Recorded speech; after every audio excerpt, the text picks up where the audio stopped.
Welcome to the Tech Egg. Don't get scrambled. Enjoy the video.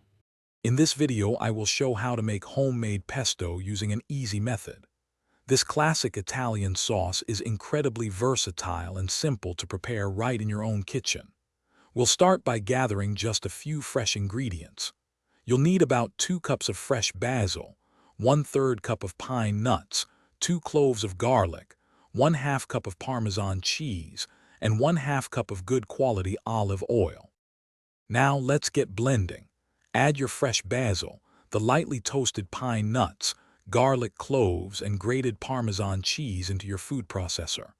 Pulse these ingredients together a few times until they are finely chopped and form a coarse, crumbly mixture. Then, with the food processor running, slowly pour in about 1/2 cup of extra virgin olive oil. This gradual addition helps emulsify the pesto beautifully.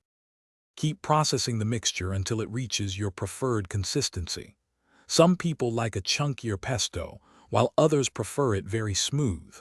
Once you're happy with the texture, give it a taste.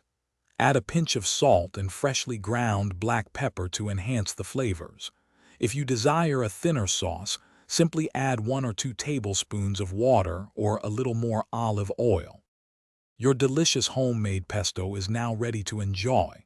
For storage, transfer it to an airtight container and keep it in the refrigerator for up to 5 days. A helpful tip is to pour a thin layer of olive oil over the top. This prevents the pesto from browning. For longer storage, you can freeze pesto in ice cube trays, then transfer the frozen cubes to a freezer bag.